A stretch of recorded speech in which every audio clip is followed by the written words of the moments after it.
Hello aspirants, this is Ahir and welcome back to SSB crack exams.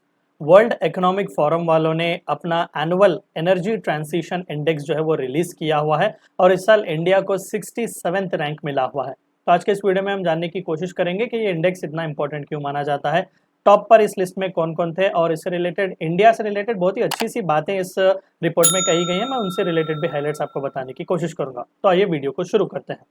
तो recently news channels में छाया हुआ था कि वर्ल्ड इकोनॉमिक फोरम वालों ने ग्लोबल एनर्जी ट्रांजिशन इंडेक्स जो है वो रिलीज किया हुआ है और इंडिया को इसमें 67वें रैंक ग्लोबली दिया गया है। और ये इकलौता ऐसा मेजर इकोनॉमी है जहां पर एनर्जी ट्रांजिशन का मोमेंटम जो है वो एक्सेलरेट हो रहा है अक्रॉस ऑल द डायमेंशंस। देखिए, एनर्जी ट्रांजिशन हम कब कहेंगे? जब हम मुंडेन या फिर जो रेगुलर फॉसिल फ्यूल्स की मदद से जो हम एनर्जी बनाते हैं उसे हम छोड़कर थोड़े बहुत ग्रीनर एस्पेक्ट्स या फिर जो ग्रीन एनर्जी हम कहते हैं या फिर सस्टेनेबल एनर्जी की ओर जब हम जाते हैं तो उसे एनर्जी ट्रांजिशन हम इसे कहते हैं। तो यहाँ पर इंडिया की बहुत ही अच्छी तारीफ की गई और कहा गया कि इंस्पाइट ऑफ इकोनॉमिक बैकलैग्स कई सारे हो रहे हैं, वर्ल्ड का ग्लोबल ऑर्डर सही तौर पर से काम नहीं कर रहा है, कई सारे जगहों पर क्राइसिस वगैरह चलने के बावजूद भी इंडिया ने अपने इस एनर्जी ट्रांजिशन को उसी तरीके से बरकरार रखा हुआ है।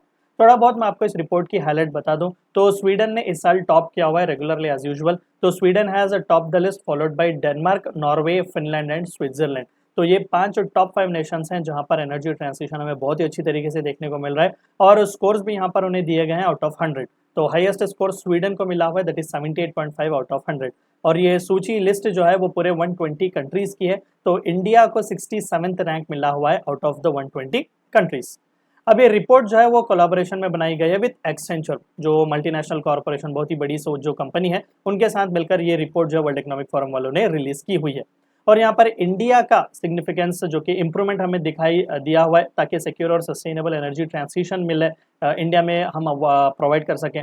एनर्जी का जो रिडक्शन है, खासकर कार्बन इंटेंसिटी का, कार्बन फुटप्रिंट वगैरह का, और किस तरीके से इंडिया काम कर रहा है अपने रिन्यूएबल एनर्जी के डिप्लॉयमेंट को बढ़ाने के लिए और अपने सभी लोगों को यूनिवर्सल इलेक्ट्रिसिटी का एक्सेस प्रोवाइड करने के लिए, उसकी कई सारी तारीफ यहाँ पर की गई हुई है।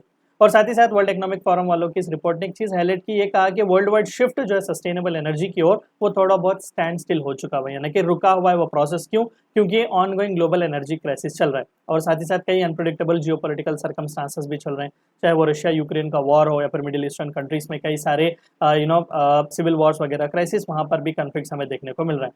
लेकिन इन सभी में भी इंडिया जो है वो it has actually stand out and कई सारे नोटवर्थी एडवांसमेंट्स जो है इस एरिया में इंडिया ने किए हुए हैं। तो थोड़ा बहुत मैं आपको इंडिया के उस परफॉर्मेंस के बारे में बता दूं। तो कई सारे तारीफें यहाँ पर इंडिया को मिली कि अक्रॉस ऑल द प्रोग्रेस जो है हमें सभी डायमेंशंस में देखने को मिल रहा है और इंडिया ने जो कमिटमेंट दिया हुआ है जो कि एक सिक्योर और सस्टेनेबल एनर्जी बनाएंगे, उसे इंडिया उस बात पर खरा उतर रहा है। और कई सारे इकोनॉमिक ग्रोथ के फ्लक्चुएशंस होने के बावजूद भी इंडिया अपने इस ट्रांजिशन को उसी तरीके से कंटिन्यू कर रहा है। एक नोटेबल अचीवमेंट यहाँ पर इस रिपोर्ट में ये दिया गया कि जो यूनिवर्सल एक्सेस इलेक्ट्रिसिटी को हम प्रोवाइड कर रहे हैं सभी गाँव को, छोटे छोटे से इनएक्सेसिबल एरियाज को भी, उसके बारे में भी यहाँ पर तारीफ की गई। और साथ ही साथ जो सॉलिड कुकिंग जो ये था, सॉलिड फ्यूल्स को हम छोड़कर कुकिंग कई सारे क्लीनर कुकिंग ऑप्शंस की ओर भी हम आए। तो बिकॉज ऑफ दैट सिटीजन्स की क्वालिटी ऑफ लाइफ में भी इंप्रूवमेंट हमें देखने को मिला और एनवायरमेंटल इम्पैक्ट भी जो एनर्जी कंजम्पशन पर हमें रिड्यूस होता हुआ देखने को मिला। और साथ ही साथ ये भी कहा गया कि इंडिया की इस ट्रांजिशन जर्नी में जो कई सारे स्ट्राइड्स हमें देखने को मिले, जहाँ पर एनर्जी इंटेंसिटी को रिड्यूस किया गया और कार्बन इंटेंसिटी को भी हमने रिड्यूस किया। कई सारे एनर्जी एफिशिएंट मेजर्स भी हमने अडॉप्ट किए और क्लीनर टेक्नोलॉजीज का अडॉप्शन भी हमने किया और सक्सेसफुली कई सारे सालों से डीकपल हम कर रहे हैं अपने इस तरीके के कई सारी चीज़ों को, और इकोनॉमिक ग्रोथ और एनर्जी कंजम्पशन जो है साथ ही साथ हम ऐसा कर रहे हैं कि हमारे कार्बन फुटप्रिंट भी उसमें कम हो जाए। तो ये थी चंद बातें आपको इस वीडियो में जाननी थी। वीडियो को एंड करने से पहले आप सभी को एक और बार याद दिला दूं कि एसएसबी क्रैक एग्जाम्स के पास एसएसबी इंटरव्यू से related full page online course available है। हर महीने इसके नए बैचेस स्टार्ट होते हैं। अपने फ्रेंड्स के साथ भी इन्फॉर्मेशन शेयर कीजिएगा।